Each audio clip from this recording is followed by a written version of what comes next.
Beleza. Ok, gravando então. Então, bom dia novamente. Vamos aos trabalhos.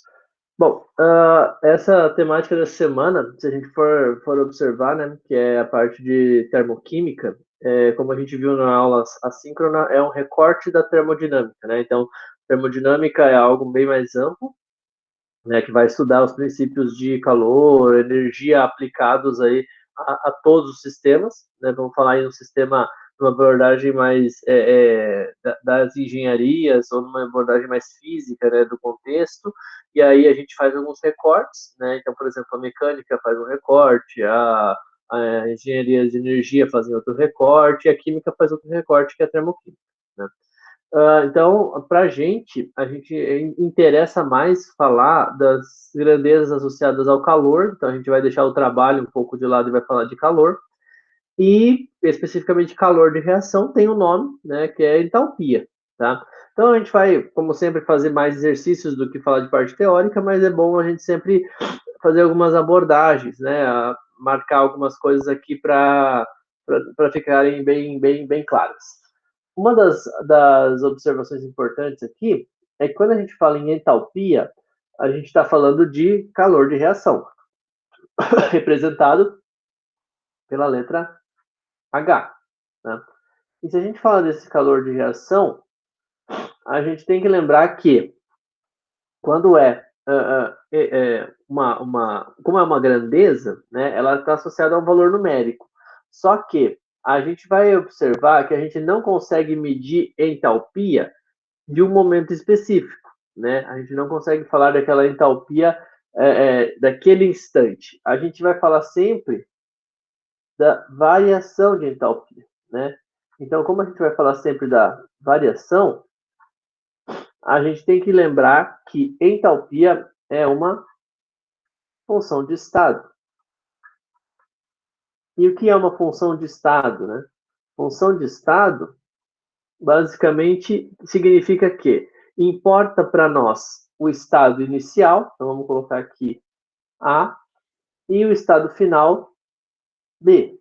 Não importa o caminho. Então, por exemplo, né, chegou de A a B através da reta verde, chegou de A até B através da curva azul, chegou de A até B através do caminho vermelho, tá? Não faz diferença. O importante para nós é o estado inicial e final, e a gente vai dar uma olhada nisso nos diagramas de entalpia.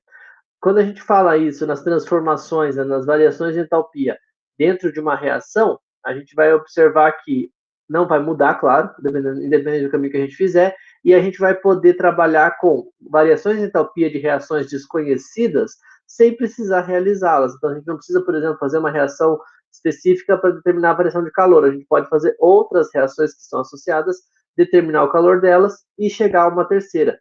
Isso a gente vai chamar de lei de Hess, que talvez seja o ponto-chave, né, desses tratamentos de termoquímicos ou tratamentos de entalpia das reações. Tá? Então, o que a gente precisa fazer? Deixa eu diminuir um pouco a tela aqui.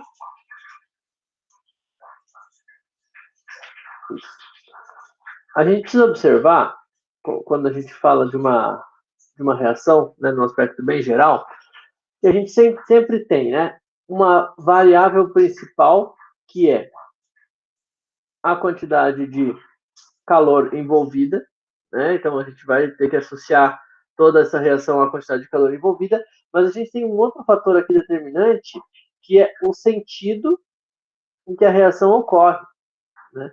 Então, por exemplo, aqui ela está ocorrendo no sentido de indo desses, claro, a gente vai chamar de reagentes sempre a origem, né? Então chamar de reagentes e produtos é redundante, porque vai sempre dos reagentes para produtos, mas quem são esses reagentes e produtos? A gente está partindo dos reagentes aqui, né? Até com um valor de entalpia maior, né? Então a entalpia dos reagentes aqui é a entalpia maior, vamos colocar aqui como maior só para a gente associar depois. E aqui embaixo, né, a gente tem os nossos produtos, sendo então o nosso valor de entalpia menor. Quando a gente fizer essa reação, a gente vai descobrir a variação dessa quantidade de energia, né? Da variação da quantidade de calor liberada. E aí, consequentemente, a gente tem um valor numérico. Então, ó, variação de entalpia associada à variação de calor de menos 890 kJ por mol. Mas o que isso significa, né? Significa que quando eu faço essa reação onde existe uma quantidade de energia que será liberada, ou seja, eu tendo, né, a caminhar para baixo aqui no nosso diagrama, eu tenho uma liberação de calor. Quanto maior esse gap aqui, né, quanto maior esse degrau, quanto maior essa distância, mais calor eu vou liberar. Claro que aqui, como é uma só, não tem uma escala, né, definida, então posso colocar em qualquer escala arbitrária. Mas quando eu coloco isso aqui, eu posso associar a variação de entalpia à variação de calor, que é esse Q, e dizer que, né, aqui, ó, Qzinho, né, e dizer que eu tenho uma quantidade de calor liberada por mol. Por mol de quem? Geralmente por mol de quem está em 1 mol, por mol de um reagente, por exemplo, né? Porque, afinal, é quem está reagindo, então é por mol de reagente. Então, nesse caso aqui, eu posso construir essa reação. Falar que o CH4, que é o metano, quando ele reage com o O2, ou seja, né, numa reação de combustão, eu tenho como produtos, ó, lembra lá da aula passada, né, como é uma molécula orgânica, eu tenho formação de gás carbônico e água, tá? Consequentemente, essa reação, a gente olhando falando, né, combustão é uma reação vigorosa libera bastante calor. Então, o ΔH dela, ou seja, a variação de entalpia, é um valor negativo, e aí a importância desses sinais, né, de falar que negativo e positivo precisam aparecer para dizer esse sistema está liberando calor ou está absorvendo, liberando energia, o calor, ou absorvendo energia, o calor, né? Então, é menos 890 quilojoules por mol. Vou colocar na notação científica correta aqui para não deixar outra representação, né, por mol. De quem, né? Mol de CH4. Então a gente vai sempre olhar aqui, não é por mol de coisas liberadas. Poderia ser, né? Porque como tudo está em 1 mol, poderia dizer, é 1 mol de CH4 ou 1 mol de CO2 ou 1 mol de água. Tudo bem. Mas é por mol de quem eu estou consumindo, tá? Então o ideal é falar, essa reação, como ela está representada aqui, ela libera 890 kJ. Por quê? Porque a gente tem também, a gente vai ver daqui a pouco, que a entalpia é uma propriedade extensiva, tá? O que é uma propriedade extensiva? Se eu duplico a reação, mudo os coeficientes para 2, não é mais por mol, é por 2 mols. Eu não vou representar por 2 mols, eu vou ter que multiplicar por 2, tá? E aí vai, por 3, por 4. Então, dependendo da quantidade, né? Então, ela associa a quantidade, né? Entalpia, vamos colocar aqui, é associada à quantidade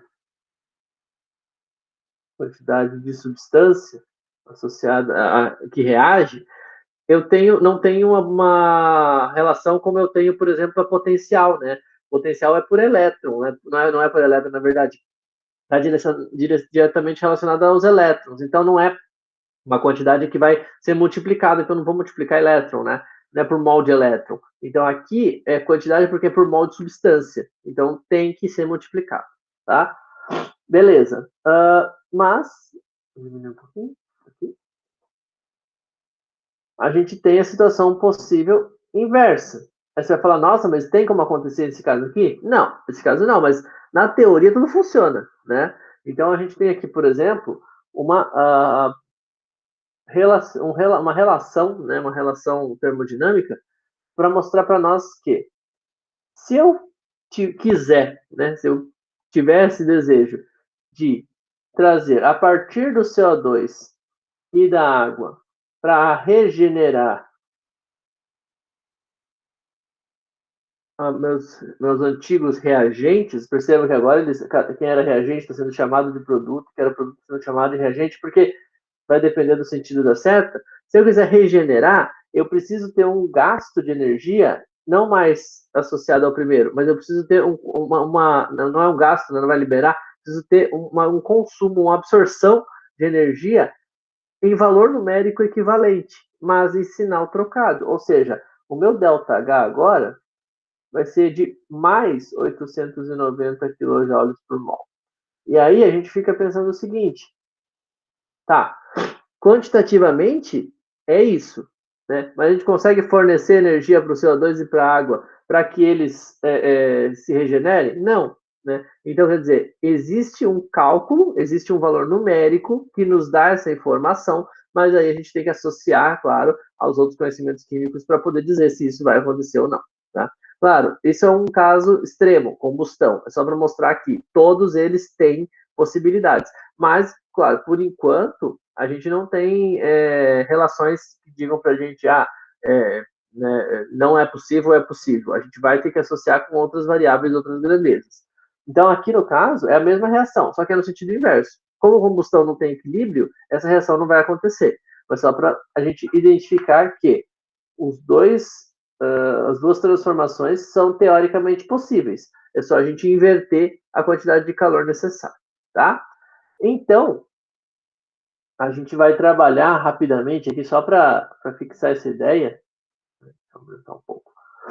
Fixar essa ideia para entender um pouco as transformações, tá? Elas são ideias bem diretas, né? Aqui, que a gente precisa ter, né, dessas transformações.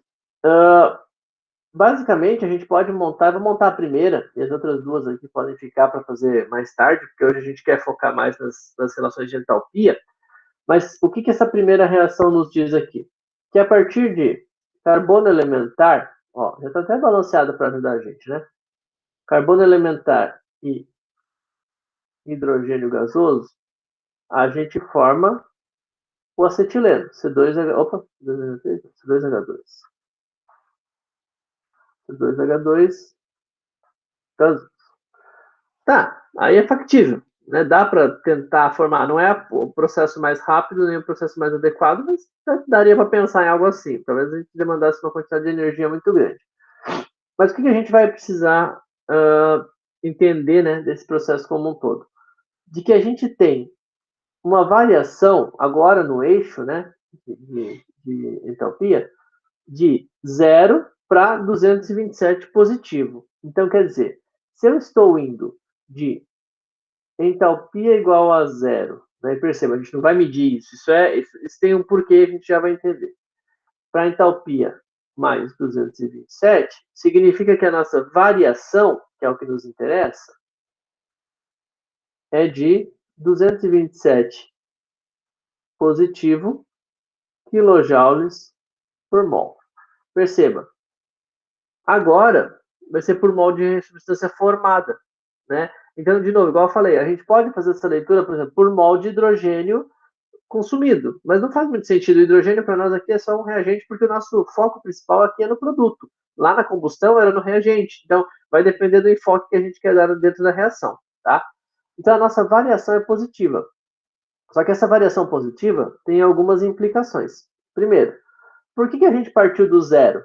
E isso a gente não vai explorar tão detalhadamente, mas é importante que a gente saiba.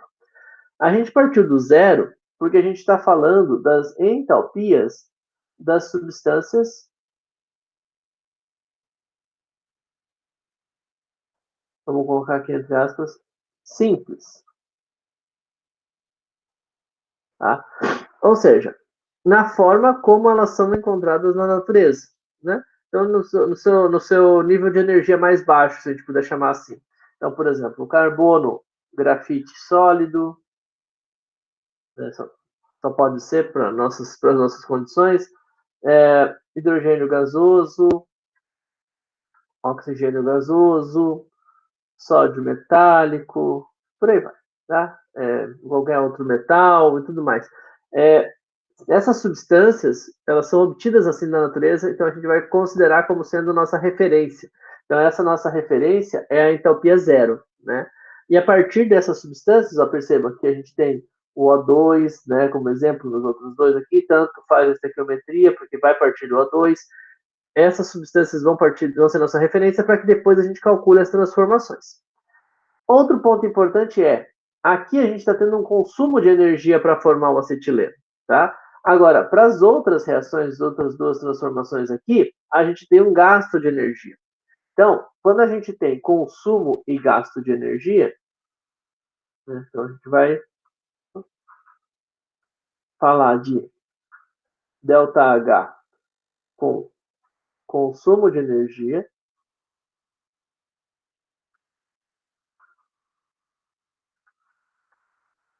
e ΔH com liberação de energia, né? Quando a gente fala em ΔH com consumo de energia, a gente fala que vamos mudar essa terminologia aqui, talvez não fique.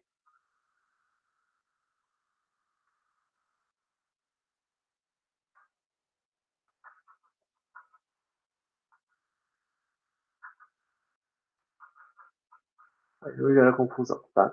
Com absorção de energia e com liberação de energia, a gente tem um ΔH com um valor positivo, ou seja, no final, no balanço das coisas, né? Lembra a função de estado, então eu preciso saber, final e inicial. No final, tem uma quantidade de energia maior do que eu tinha no início, então eu tenho um ΔH com sinal positivo, e aqui embaixo eu tenho uma variação de entalpia menor que zero, negativa. No balanço total, abaixou a energia do meu sistema. É muito mais comum, vocês vão reparar, né? A gente vai reparar daqui a pouco nos exemplos, é muito mais comum a gente ter variações de entalpia com ΔH menor que zero, tá? Porque é abaixamento, né? Lembra que a gente comenta desde a primeira aula, todo abaixamento de energia é favorável. Então, isso é mais comum de acontecer para as formações, mas podem acontecer variações positivas, como a gente viu ali.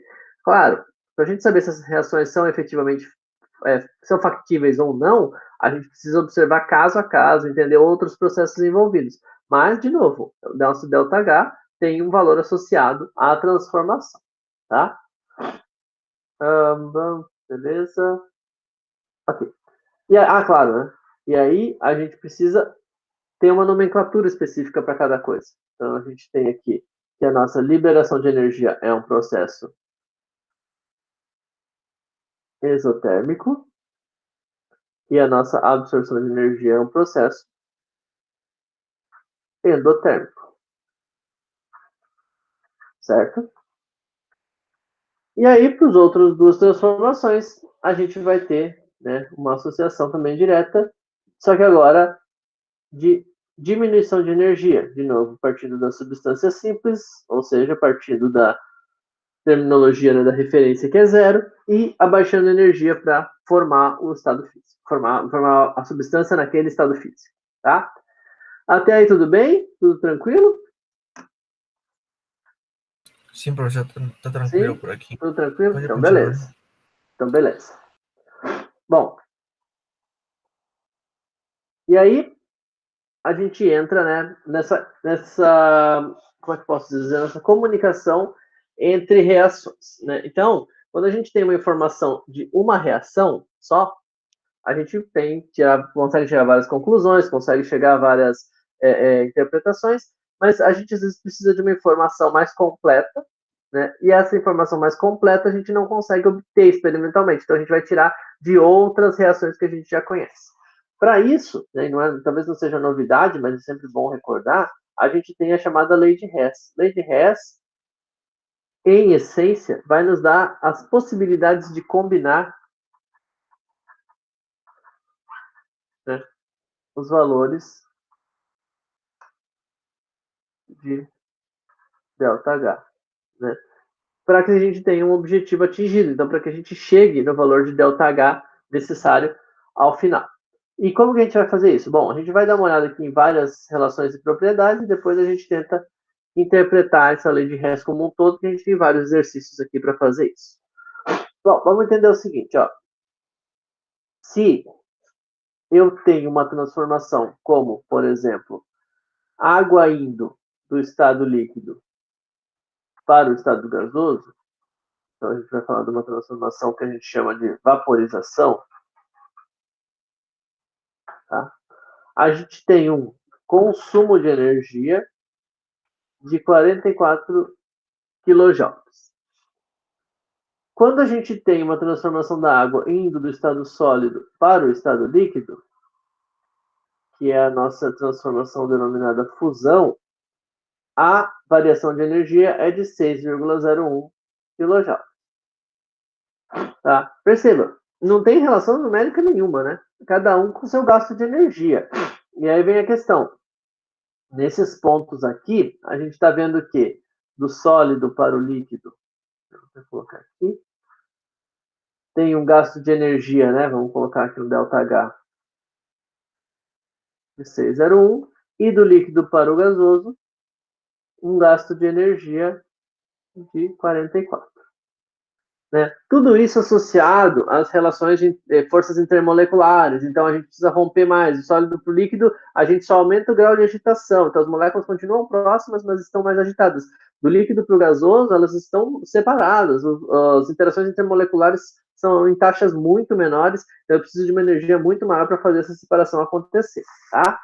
Beleza, mas isso para nós é um compilado de informações. Só que aí a gente vai olhar algumas associações que a gente tem, não de transformações essencialmente físicas, mas de transformações químicas que nos deem esses estados físicos aqui como produtos. O que eu quero dizer com isso, né, para não ficar muito confuso? Vamos olhar reação por reação aqui nesse caso. Quando eu tiver, por exemplo, ó, esse primeiro caso aqui, eu estou partindo de hidrogênio gasoso, meio mol de oxigênio gasoso, para formar 1 mol de água no estado gasoso. Tá? Então, aqui eu tenho uma variação de entalpia de menos 242 kJ. Beleza, então quer dizer que eu gasto 242 kJ para formar água no estado gasoso a partir da reação de hidrogênio com oxigênio. Se você observar lá as reações de eletrólise, né, a gente tem essas transformações com relativa frequência, então são até que feitas em laboratório aí com grande frequência, principalmente laboratórios de ensino, para a produção de água. Tá? Beleza. Mas, observe, eu tenho uma combinação aqui das duas situações em azul, que são o quê? Se eu multiplicar por 2, então o que foi feito aqui foi multiplicação por 2. Se eu multiplicar por 2, eu tenho que o meu hidrogênio gasoso foi multiplicado com o coeficiente, o oxigênio e a água. Não existe multiplicação uma ou outra, a gente viu isso na aula de estequiometria, tá? Mas é só para recordar. O que aconteceu com a minha variação de entalpia?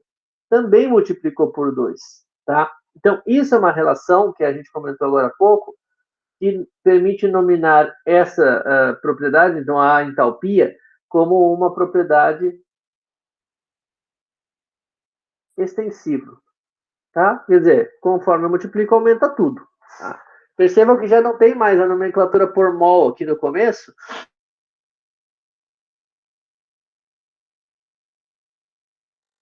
Entender.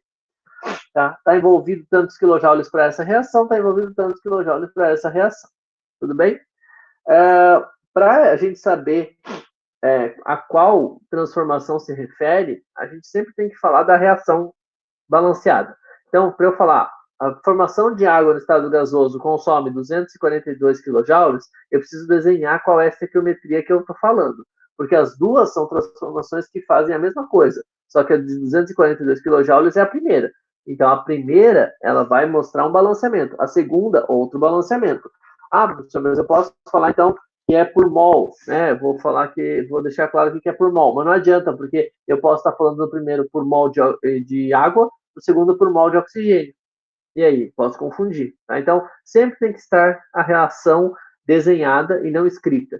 Né? Escrita textualmente, ela sempre tem que estar desenhada quimicamente. Tá? Beleza, isso é uma propriedade extensiva. Só que existe uma outra relação também que nos diz... Pode falar. Não? Não? Tem uma outra relação que nos diz que o processo direto e inverso, como a gente viu lá no primeiro exemplo, né? O processo direto e inverso vai ter a mesma quantidade de energia, só que com sinal trocado, porque uma libera, outra consome.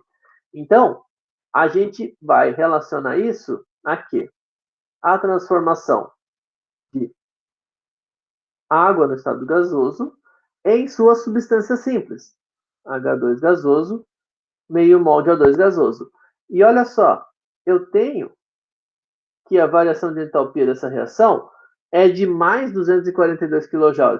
Ou seja, é exatamente essa transformação inicial aqui, só que com o sinal trocado, porque eu fiz a mesma coisa. Eu parti do mesmo, né, olha aqui, reagente, produto. Tá? Não muda nada, só mudou a ordem, né? Uma transformação que era de formação, agora é de decomposição. E aqui no início, quem era reagente virou produto. Tá? Então, consequentemente, eu tenho essa variação aqui associada. Tá?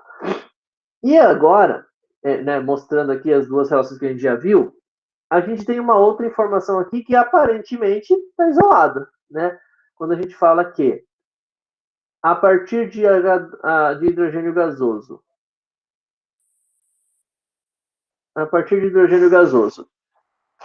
e oxigênio gasoso, eu produzo água no estado líquido, com uma entalpia de menos 286 kJ.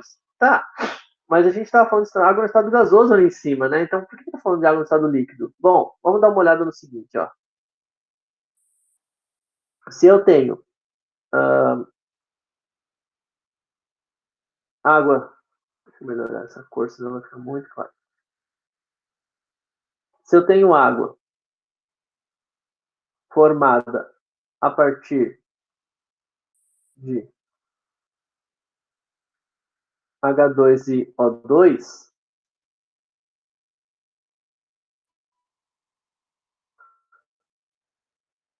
eu posso formar tanto água no estado líquido, gasoso ou sólido. Vai depender do que eu tenho de dado. Então, no estado gasoso, como a gente tinha lá no começo, o meu ΔH, menos 242 kJ. Aqui embaixo, eu tenho outra informação, que se eu tiver H2 gasoso e meio mol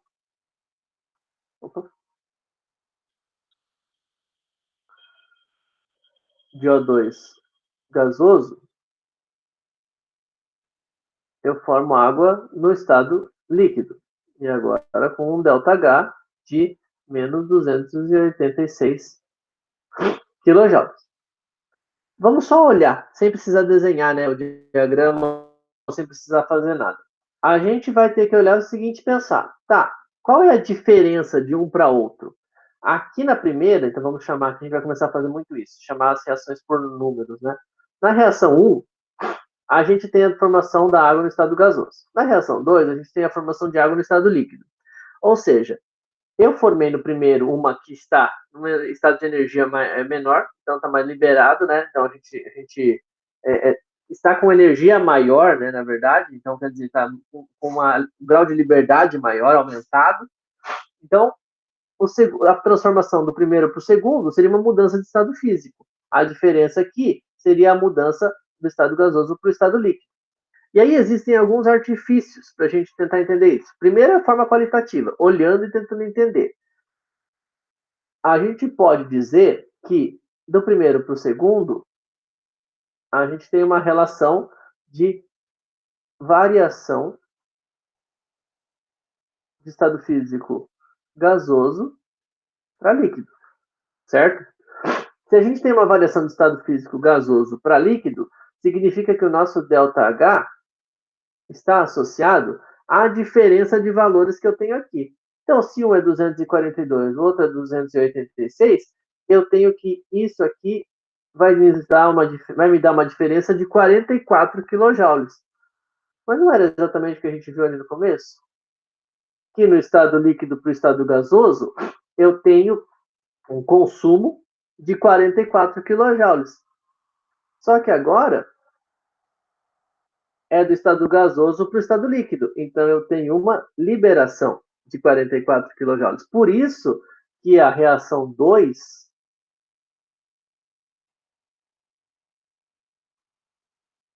libera mais energia, tá? Então, por essa conclusão aqui, né, que nos mostra o primeiro dado que a gente tinha como informação. O que a gente pode fazer também aqui, que é o que a gente vai fazer nas relações ali de lei de Hess, é fazer um tratamento, vamos chamar de matemático, né? o tratamento matemático dessas transformações, que é o quê? Trazer todos esses dados de, de reações, né, todos esses dados de calor das transformações, e fazer um tratamento, uma modificação nas ordens para poder entender o que está acontecendo. Então, ó, eu vou simplificar aqui para a gente poder fazer na lei de Hess mesmo, mas só deixar para vocês aqui uma ideia. H2 gasoso mais meio mol de O2 gasoso formando água no estado gasoso, me dá um ΔH de menos 242 kJ. E se a gente inverte o processo embaixo aqui, a gente tem que água no estado líquido pode formar H2 gasoso e meio mol de O2 gasoso. Só que agora, se eu invertir, esse valor aqui vai ser positivo. 286 kJ, tá? Por que eu inverti?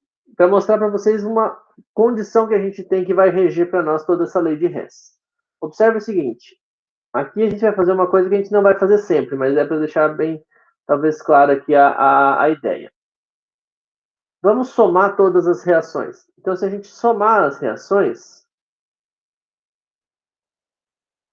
a gente vai ter tudo isso aqui é reagente e a gente vai ter que tudo isso aqui é produto, tá? Então, em vermelho os reagentes e em verde os produtos. E aí, quem são os nossos reagentes? H2 gasoso, meio de O2 gasoso, água no estado líquido. Forma quem? Forma.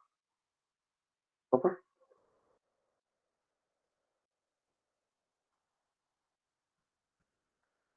Água no estado gasoso, forma H2 no estado gasoso, forma meio de O2 no estado gasoso. Tá? Só rabisquei, isso aqui não é reação química. Somei tudo isso.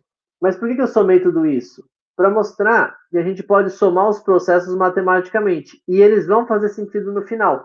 Vamos somar as entalpias, só para não parecer que eu estou tentando esconder a entalpia? ΔH de tudo isso é quanto? Né? Menos 242 mais 286 mais 44 kJ. Tá? Então, somando esses dois aqui. Ok? Beleza. Agora, olha o seguinte. O que faz sentido e o que não faz? H2 formando H2 gasoso não é uma reação. Mesma coisa que eu falar, cloreto de sódio formando cloreto de sódio. Isso não é reação. Tá? Reação é quando a gente tem modificação na estrutura. Né? Então, a gente não tem formação nem rompimento de ligação química. Então, não é uma reação. Consequentemente, eu esqueço. Tá? Oxigênio, meio mol de oxigênio gasoso e meio mol de oxigênio gasoso. Também não é reação, tá?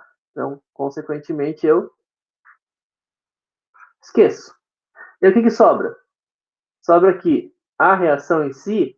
Aqui é a transformação de água no estado líquido, formando água no estado gasoso, com uma variação de entalpia de mais 44 kJ. Ou seja, eu cheguei à mesma conclusão que a primeira reação aqui. Tá? Ah, mas a gente tinha chegado no menos, porque estava invertido, né? A gente chegou no gasoso para o líquido menos 44 kJ, do líquido para o gasoso mais 44 kJ. Tá? E aí, claro, né, dava para ficar fazendo esses tratamentos. Esse é o princípio da lei de Hess. Só que agora a gente vai começar a trabalhar com mais reações. Tudo bem? Tem alguma dúvida? Eu tenho uma dúvida. Pode falar, fica à vontade. Ali diz que a diferença de entalpia é somente para 298 graus Kelvin, né? Ah, Mas se sim, sim, varia os sim. graus, É, também varia a entalpia. isso. Na verdade, sim, vai variar, porque a entalpia, ela é medida através de uma associação de temperatura. Então, a gente vai falar assim, transformações físicas associadas a uma temperatura, as reações químicas pela variação de temperatura, tá? Então, como vai variar a temperatura, a gente tem uma condição de ambiente externa que, por exemplo, não sei se eu vou conseguir te explicar sem mostrar alguma coisa experimental, mas, por exemplo, no laboratório, a gente usa um recipiente chamado calorímetro, né? E o que é esse calorímetro? A gente vai colocar um termômetro dentro de um recipiente que é isolado termicamente. Então, a gente tem uma tampa isolada termicamente aqui, e a gente tem um recipiente que também é isolado termicamente, tá? Como a gente coloca esse termômetro, a temperatura que a gente vê em Kelvin ou em graus Celsius, por exemplo, a temperatura que a gente consegue ter, claro, a gente vai medir em graus Celsius e transformar para Kelvin, é do interior, ou seja, é da reação, para a gente saber qual foi, né? A partir da temperatura interna, qual foi a variação de temperatura interna e qual foi a quantidade de calor envolvida naquele processo, ou seja, qual é o ΔH do processo. Tem algumas contas, né, que a gente faz, mas dentro disso. Agora, no externo aqui, a temperatura externa, ela tem que ser controlada. Então, por exemplo, a gente faz a reação, a todas as reações, por exemplo, a 298 Kelvin. E aí, dentro dessa, ou, né, enfim, vai diminuir a temperatura, vai modificar esse valor. Isso é controlado porque a gente precisa saber, naquelas condições de temperatura e pressão constantes, quais variações a gente tem só da reação. Agora, se a gente muda a temperatura do ambiente, a gente vai mudar os dados, porque a gente modifica as condições, né? Mas daí é outra história. A gente não vai trabalhar com variações, porque quando a gente muda a temperatura e pressão, a gente trabalha com outros cálculos de termoquímica. E aí a gente não vai entrar nesse mérito.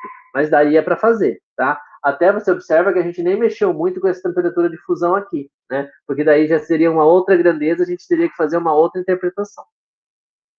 Não sei se expliquei, confundi. Sim, sim. Ficou claro agora. Sim. É? Então tá. Mas assim, é um equipamento, por exemplo, não sei se você já conhece um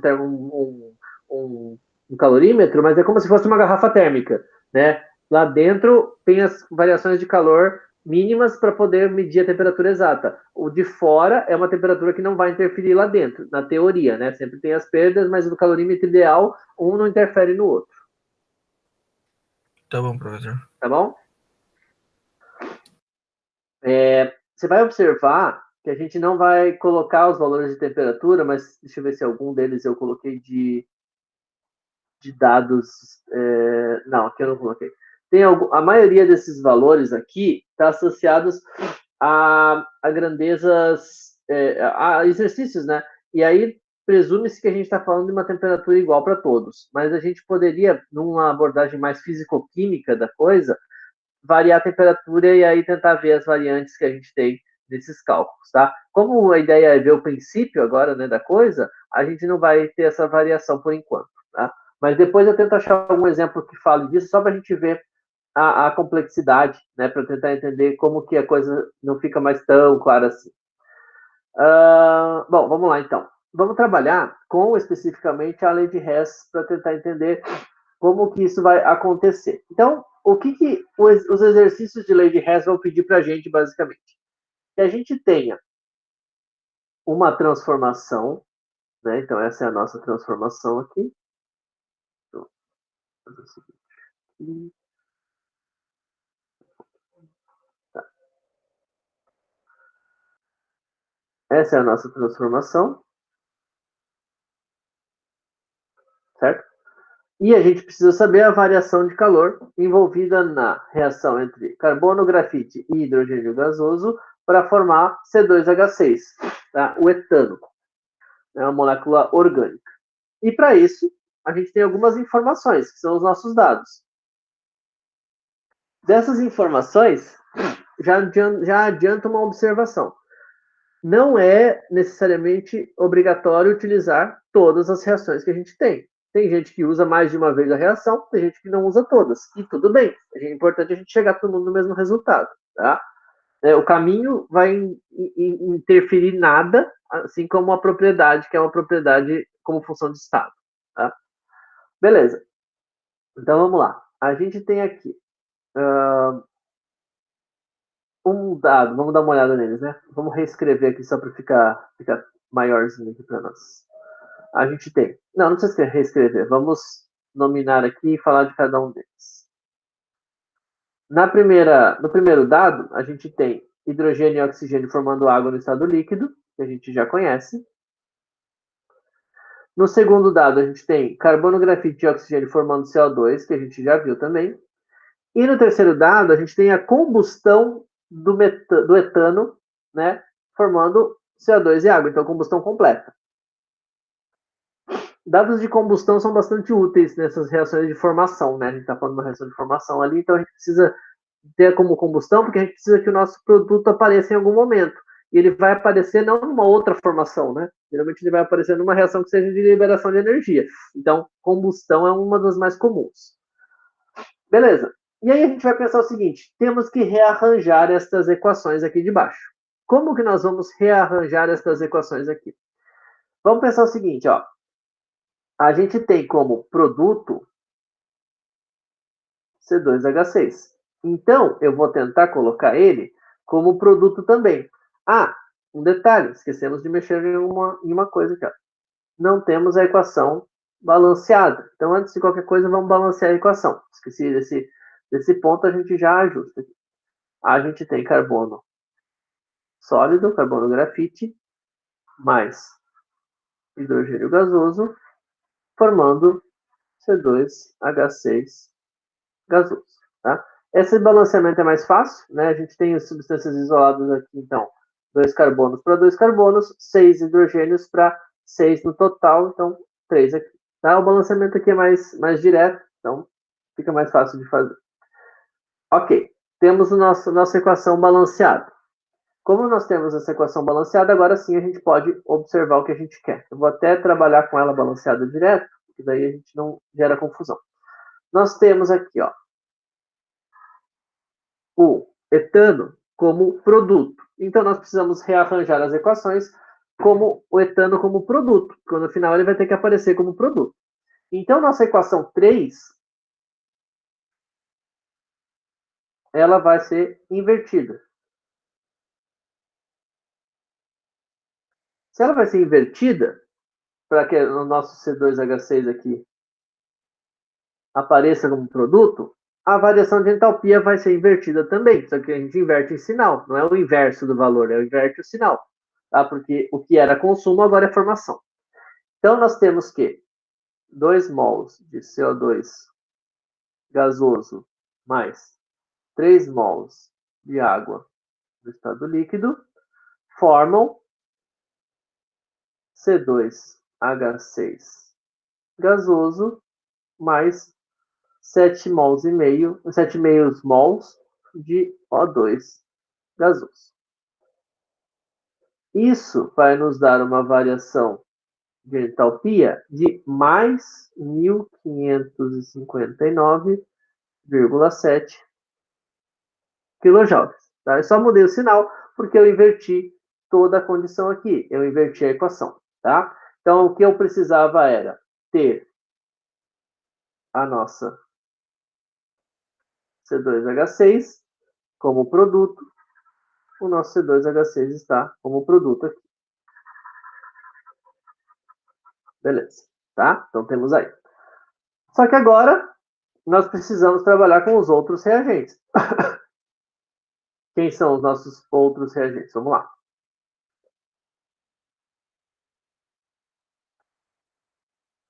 Carbono sólido, hidrogênio gasoso.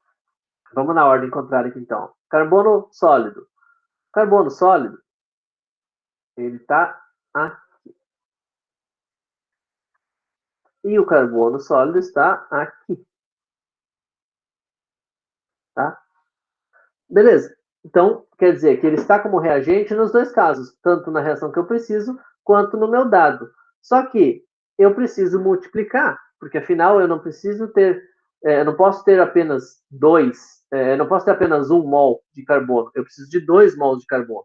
Então, eu vou pegar a nossa reação 2 e vou multiplicar. Deixa eu abreviado aqui. Multiplicar por 2. Tá? Eu vou multiplicar por 2 para ter já esse dado pronto. Perceba, a gente está começando esse exercício e a gente vai ver que alguns outros a gente vai precisar complementar com outras reações. Mas, por enquanto, é importante para a gente entender o conceito.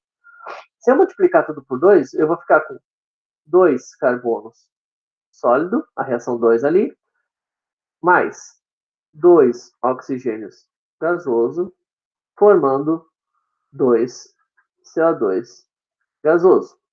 E o meu ΔH dessa reação vai ser o menos 393,5 vezes 2, que vai dar, vamos ver aqui, rapidão,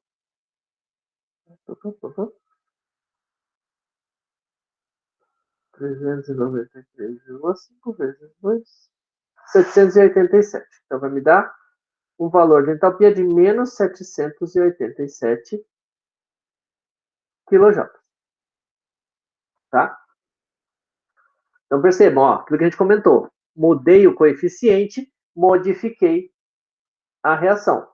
Importante, então, é que eu tenho agora o meu carbono sólido como reagente multiplicado por 2, meu carbono sólido como reagente multiplicado por 2.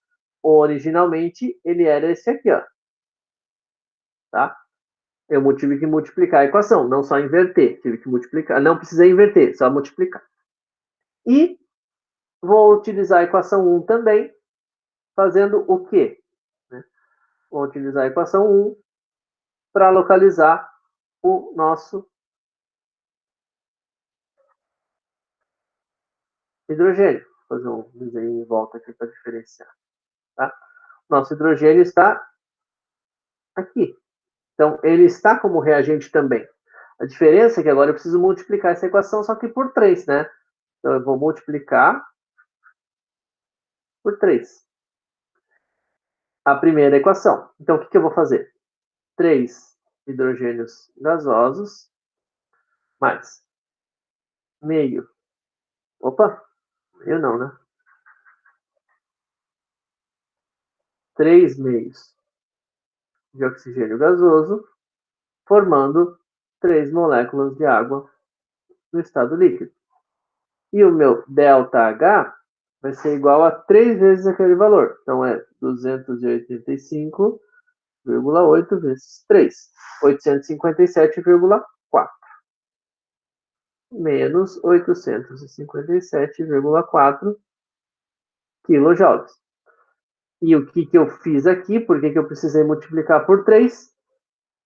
Porque eu tinha o hidrogênio gasoso, né, aqui, 3 mols, o hidrogênio gasoso, 3 mols que eu precisava no início. Tá? Eu tinha ele como dado apenas 1 mol, então eu precisei multiplicar por 3. Tá? Então, ó, eu tive que modificar as 3 equações, só que agora eu tenho todas elas como eu preciso. Carbono como reagente em 2 mols, vou colocar aqui. Carbono como reagente em 2 mols, carbono como reagente em 2 mols. Hidrogênio como reagente em 3 mols, hidrogênio como reagente em 3 mols. C2H6 etano, produto, 1 mol. C2H6 etano, produto, 1 mol. Então eu tenho tudo agora bonitinho. Aí você vai falar para mim, tá, esse restante todo, né, vai sobrar? Aí vem um ponto importante. Se a gente fez o tratamento de dados corretos e se os dados que colocaram para nós foram suficientes, vão se cortar todos. Agora, se não cortar tudo, tem alguma coisa errada. Ou eu preciso de mais informação, ou eu fiz algum tratamento errado, ou tem algum dado incorreto. Tá? Então, importante não pode sobrar nada. Ah, professor, sobrou um mol de água. Não tem problema, é outra reação. Tem que cortar. Ela vai ter que acabar com todo o restante. Se isso não acontecer, a gente não vai conseguir terminar o tratamento de dados. Então, basicamente, a gente vai fazer um somatório de todas as reações.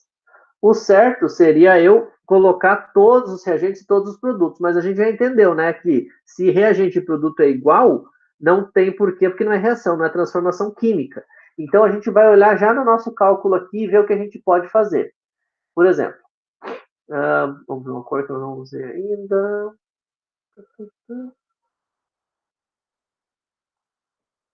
Vamos usar o alaranjado, tá? Se eu tenho, por exemplo, 2 mols de CO2, deixa eu fazer um que não passe por cima aqui. 2 mols de CO2, tá? É reagente e é produto, então eu posso cancelar. Se eu tenho 3 mols de água e 3 mols de água, é reagente e é produto também, de uma forma que eu não tenho transformação química.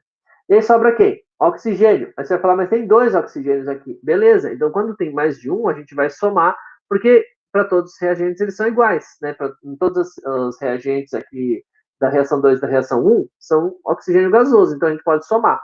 3 meios com 2, a gente tem no total aqui 7 meios, né? Então, ó, se a gente fizer um combinadão aqui,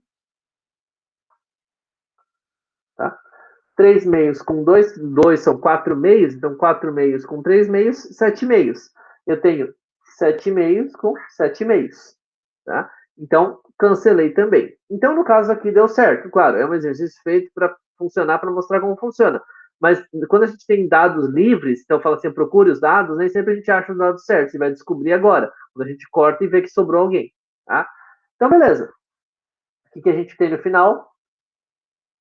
A reação, a equação química balanceada e com o valor de entalpia final. Eu tenho 2 carbono sólido mais 3 hidrogênio gasoso, formando C2H6 gasoso. Isso vai me dar um valor de entalpia de quanto? Eu vou falar, mas eu tenho que cortar alguma coisa e tal. Não, o cortar é para mostrar para nós quem que reagiu e formou a mesma coisa, ou seja, não fez reação química nenhuma. Agora, todos esses valores de entalpia a gente vai somar, tá? Porque é um símbolo de somatório. Então a gente vai somar para descobrir quanto de energia é gasto ou absorvido nesse processo quando somadas essas 3 transformações depois da gente ter feito as multiplicações e divisões adequadas, tá? Então, é 1599,7 menos 787 menos 857,4. Isso vai dar para nós menos 44,7 quilojoules. Poderia até pôr quilojoules por mol aqui, porque é por mol de etano formado, mas para a gente aqui não precisa, né? Porque a gente não está trabalhando por mol para ninguém. Então, este aqui é o valor da variação de entalpia para esta transformação neste balanceamento. Ou seja, como que eu cheguei aqui? Fazendo a reação? Não, eu cheguei aqui a partir dos dados que eu tinha inicialmente, tá? Claro, como todo e qualquer exercício, né, matemático ou com raciocínio matemático associado, a gente tenta fazer e vai descobrindo os erros no decorrer da coisa, tá? Então, vamos fazer o seguinte. Vamos tentar fazer esse, Luiz? 10 minutinhos para tentar rabiscar, para ver se a gente consegue, se surge alguma dúvida. E aí a gente trabalha um pouco em cima dele. Se tiver beleza, a gente passa para frente. Se não, a gente refaz o que tiver que ficado com alguma coisa não muito clara. Pode ser? Oye, ese profesor. Pode? Então tá bom. Então, 10 minutinhos, a gente vê como ficou.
Podemos?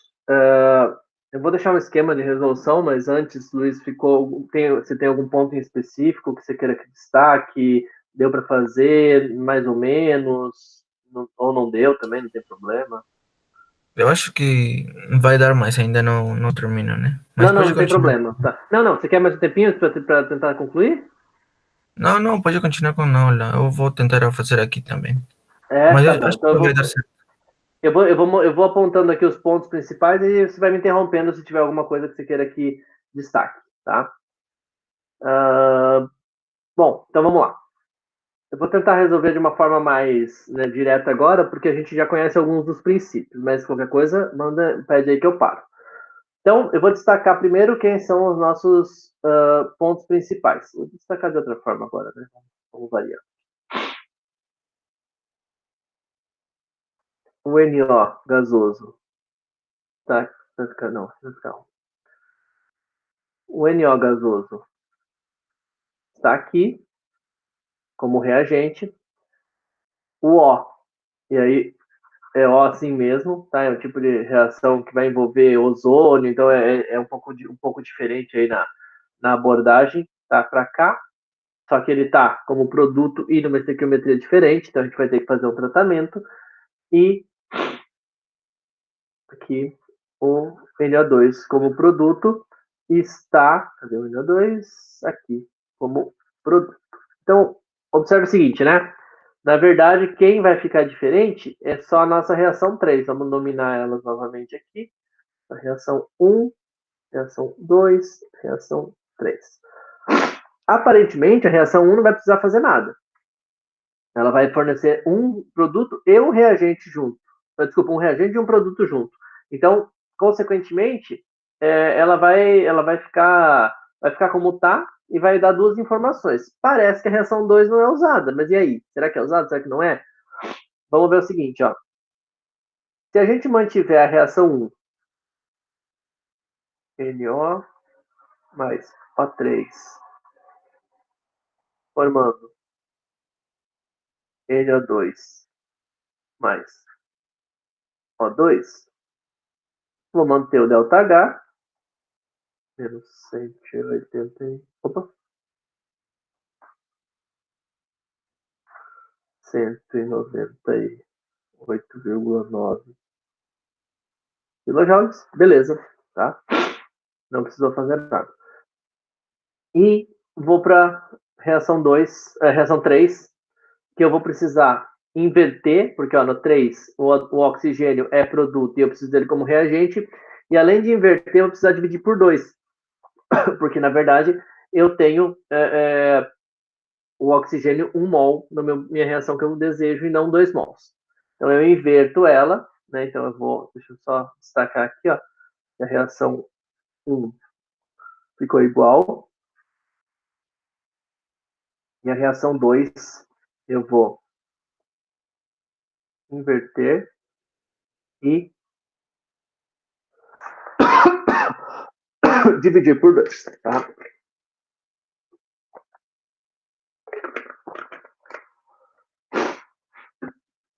Inverter e dividir por 2. Então vamos lá.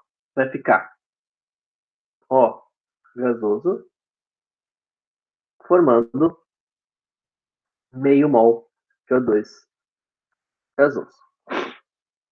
E o ΔH também vai ser invertido, então era positivo, vai ficar negativo, e vai ficar dividido por 2, né? Vai dar quase 250 aqui, 247,5, é isso? Isso, tá? Invertir e dividir por 2, ok? Aí fala assim, então a reação 2 eu não preciso, vamos ver, tá? A gente pode fazer esses testes aqui, não tem problema.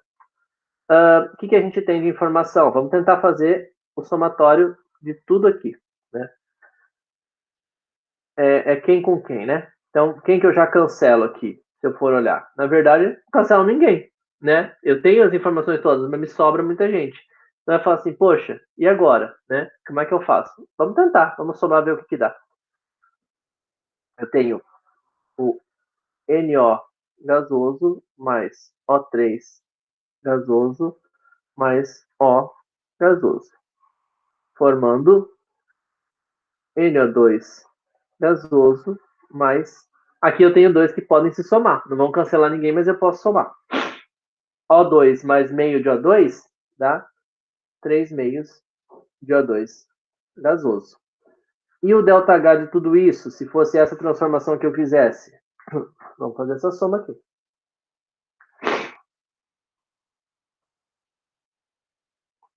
Cento e 98,9 mais 247,5. 446,4.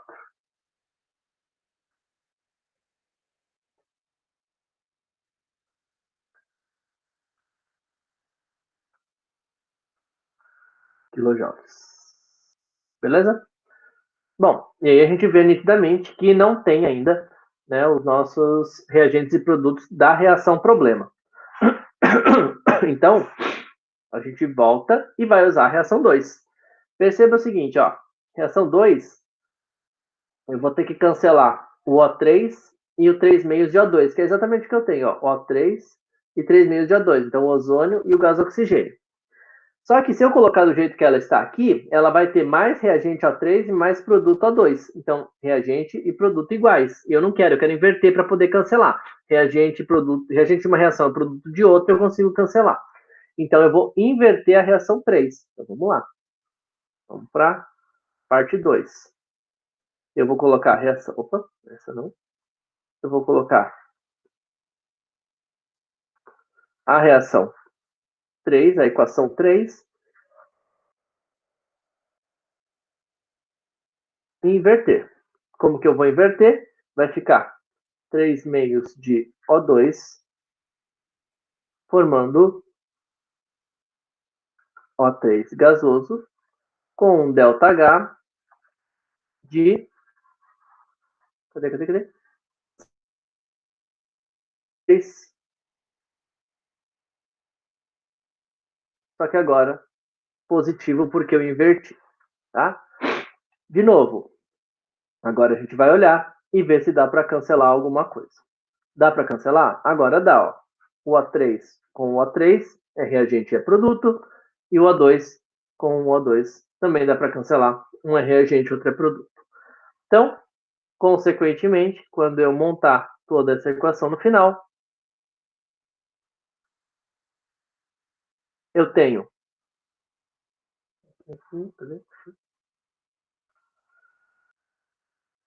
NO gasoso mais O gasoso, formando NO2 gasoso com um ΔH, ou seja, uma variação de entalpia de... Opa, esqueci aqui em cima de pôr um sinal, né? Aqui é negativo. Vamos arrumar aqui.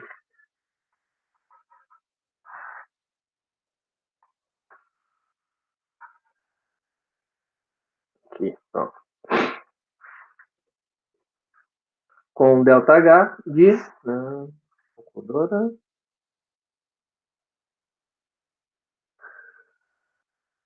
446, 42, de ΔH de menos 304,1 quilojoules, tá? Então, essa é a variação de entalpia para essa reação nessa estequiometria, tá? Lembrando sempre que a gente tem nessa relação estequiométrica esse tipo de situação, tá? Ficou claro? Tem algo... Claro, pode resolver depois, não tem problema, mas a ideia está clara? Tá? A ideia de como fazer? Sim? Ficou tudo claro. Tá? Se tiver dúvida, é tranquilo, viu? Só interromper, a gente refaz. Eu vou deixar isso aqui, então, tá? Como proposta para depois, tá? Não vai valer nota, nada, mas para tentar resolver. Eu disponibilizo o PDF como eu fiz na aula passada, né? Para ficar mais fácil. Mas aqui também, quem quiser pelo vídeo, né? Só dá um pause aqui. O exercício é esse, né? Que pede para a gente determinar um valor, uma reação, uma variação de entalpia a partir das outras variações, tá? Então tem alguns dados experimentais aqui e dá para partir deles. Eu quero aproveitar esse finalzinho da aula para mostrar dois tópicos que a gente não explorou na parte teórica, mas é só para mostrar que, se a gente fosse continuar os tópicos de termoquímica, a gente teria muito mais o que explorar, né? E dois pontos importantes, e claro, se a gente quisesse, a gente demoraria uma aula para cada um, mas é só para mostrar. Entropia é uma outra grandeza termodinâmica que mostra a desordem do sistema. E que é uma tendência, né, que mostra que a reação é espontânea. Então, a relação de desordem está associada à relação de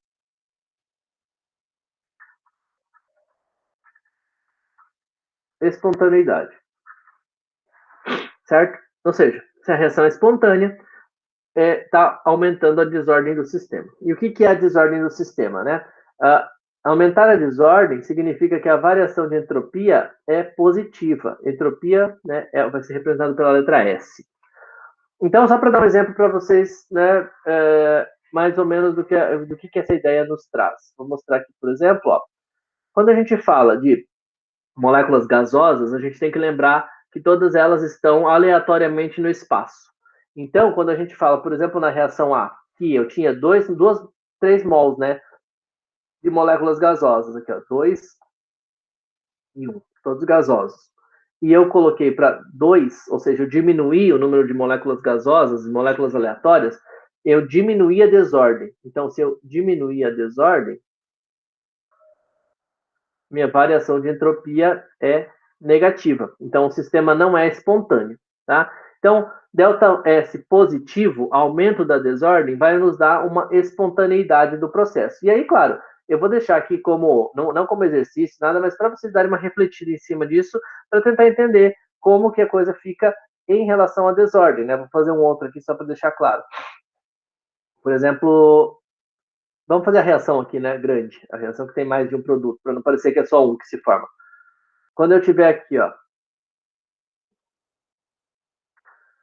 eu tenho todas as moléculas gasosas, então todas vão contribuir com a desordem.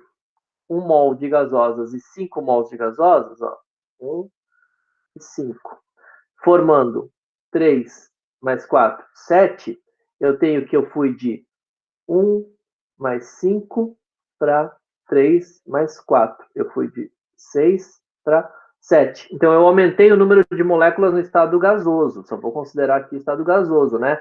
Lembra lá, sólido organizado, líquido mais ou menos, gasoso muito desorganizado, muito aleatório, muito desorganizado.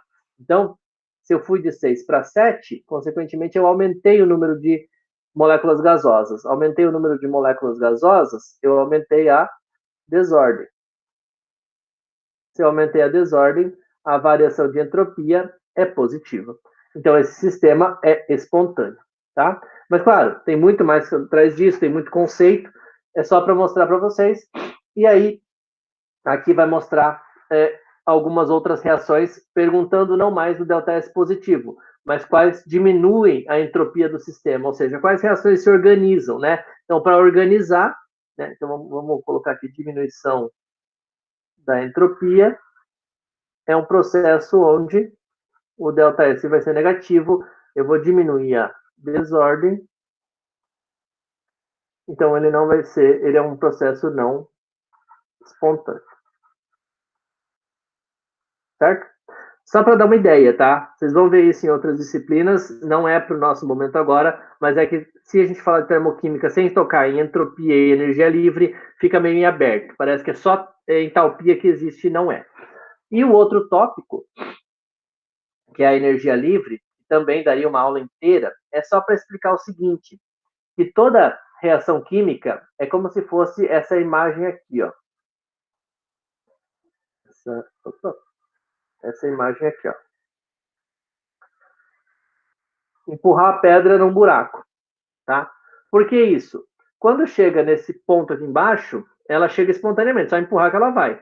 Para ela continuar até o outro ponto, eu preciso empurrar, dar um jeito de empurrar, ou entender que ela não vai chegar nesse outro ponto.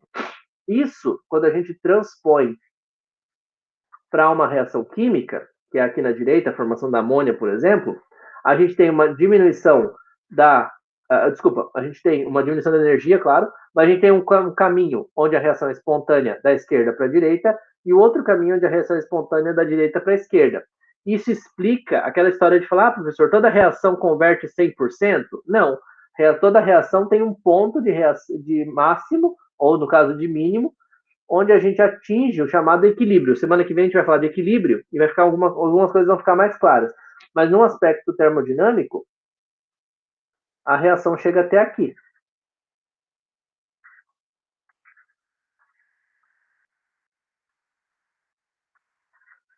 Mas como chega até aqui? No máximo? Não, chega até aqui espontaneamente.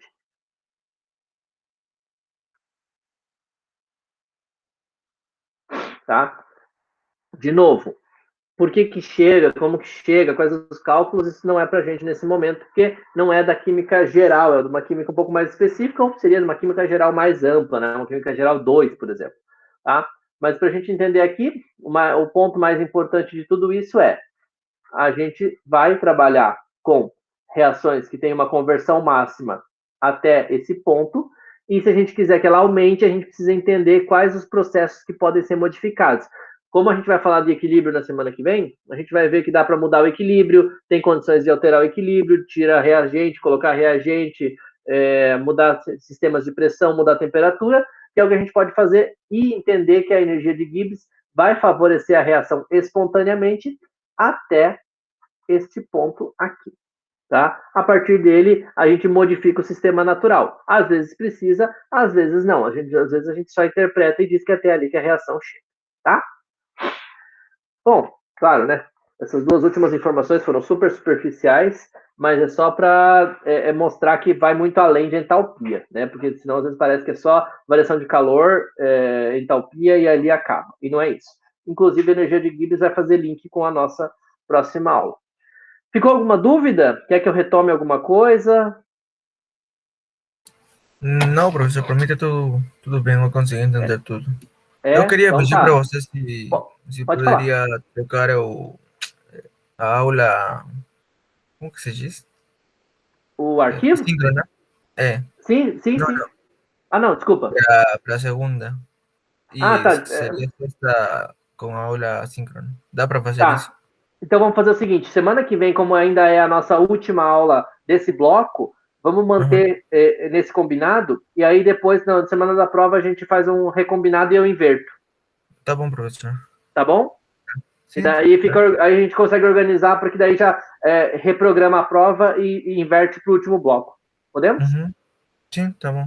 E Beleza? sobre os exercícios também, se poderia enviar por Claro, PDF. claro. Eu mando o PDF igual eu coloquei lá no outro, pode ser? Do outro eu não estou conseguindo ver. Acho que não É, colocou. tá lá no Siga. Eu coloquei o PDF daqueles exercícios de estequiometria que a gente fez lá. Eu só vejo princípios de Atkins, o link da aula e o estequiometria da aula da Valentina. Mas não consegui ver os seus exercícios. Deixa, eu coloquei no dia da aula mesmo, mas talvez tenha ido para. Veja se não foi para alguma aula de baixo. Se não aparece como. Não. Não? Então, espera só um pouquinho. Deixa eu só encerrar aqui a gravação que é da aula, que daí fica Uhum. mais fácil para da gente já ver isso aqui.